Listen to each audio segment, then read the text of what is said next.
రోజు అమలు చేస్తానన్నా ఈరోజు రుణమాఫీ అనేది అమలు చేస్తున్నాడు చంద్రబాబు నాయుడు. అంటే జగన్మోహన్ రెడ్డి గారు ఎందుకు చేయలేమనుకున్నారు? రుణమాఫీ అంతా మాయాజాలం తప్ప యాక్చువల్గా ఆ రోజు లెక్కల ప్రకారం దాదాపు 85,000 కోట్లు ఉంది. అది తర్వాత 1 ఇయర్ తర్వాత 1,00,000 కోట్లు కావాలా. అట్లాంటిది 24,000 కోట్లు ఎట్లయిందో చంద్రబాబు నాయుడు గారి మేధస్సు, కుటుంబరావు గారి మేధస్సు. 24,000 కోట్లకు తెచ్చే కుటుంబరావు అట్లాంటి ఆలోచనలు ఉంటే అందరూ చెప్పిండే వాళ్ళేమో. బట్ జగన్ గారు ఒక్కటి మాత్రం నిజం దాంట్లో. నేను కూడా ఒకసారి చిత్తూరులో వెళ్ళేటప్పుడు అడిగా, సార్ అందరు కూడా రుణమాఫీది చాలా ఒక ప్రధానమైనటువంటి దీనిగా చెప్తా ఉన్నారు, దాని ప్రభావం మన పైన పడుతుందేమో అన్నారు. జగన్ గారు ఒక్కటే నేను పెద్దిరెడ్డి రామచంద్రరెడ్డి గారు జగన్ గారు ముగ్గురమే ఉన్నాం కారులో. మామూలుగా అన్న అంటాడు, నేను కొంత ఆయనకంటే పెద్దవాడిని కాబట్టి, విశ్వన్న అబద్ధం చెప్పమంటావా అన్నాడు. అబద్ధం చెప్దామంటే చెప్పేద్దాం, రుణమాఫీ సాధ్యం ఎంత కావాలనుకున్నా, అసలు మన బడ్జెట్ సరిపోతుందా అన్నాడు. అయితే డ్వాక్రా రుణాలు చెప్దాంలే, డ్వాక్రా రుణాలు అయితే 14,000 కోట్లలో అయిపోతుంది, డ్వాక్రా రుణమాఫీ అమలు చేద్దామని చెప్దాం, అగ్రికల్చర్ లోన్స్ వద్దని అబద్ధం చెప్పకూడదు అన్నాడు. నేను కూడా అబద్ధం చెప్పమని చెప్పలేం కదా మనం.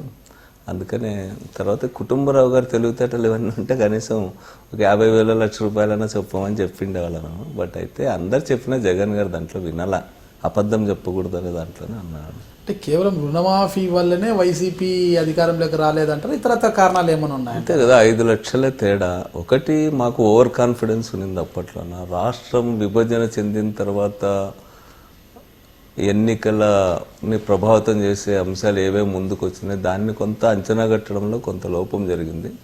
అదే సందర్భంలో చంద్రబాబు నాయుడు గారు బాగా డబ్బు చాలా ఎక్కువ ఖర్చు పెట్టాడు. 2 టర్మ్స్ పవర్ లేకపోయినా కూడా అంత పెద్ద ఎత్తున డబ్బులు ఖర్చు పెట్టగలిగినాడు. కానీ ఎన్నికల వ్యూహము వీటన్నింటిలో చాలా ఇంటెలిజెంట్గా పోయినాడు. నేను కొంత జగన్ గారు రాజశేఖర రెడ్డి బై ఎలక్షన్ విఫలమయ్యారంటారా? వ్యూహ రచన కదా, అప్పుడు సర్వేస్ అన్నీ కూడా మాకు చాలా అనుకూలంగా వచ్చినాయి. ఎక్కడ పోయినా కూడా జగన్ గారికి బ్రహ్మరథం పట్టినారు ప్రజలందరూ.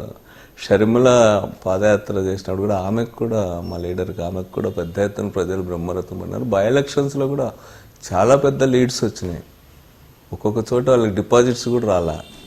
అంత లీడ్స్ వచ్చేటప్పటికి అది ఆ ఓవర్ కాన్ఫిడెన్స్ కొంత మమ్మల్ని దెబ్బతీసిందని చెప్పి నేను అనుకుంటాను. మేము ఓడిపోతాం అనుకుంటే గెలిచిండే వాళ్ళం, గెలుస్తామనే అతిథీమాతో కూడా కొంత దెబ్బతిన్నాం.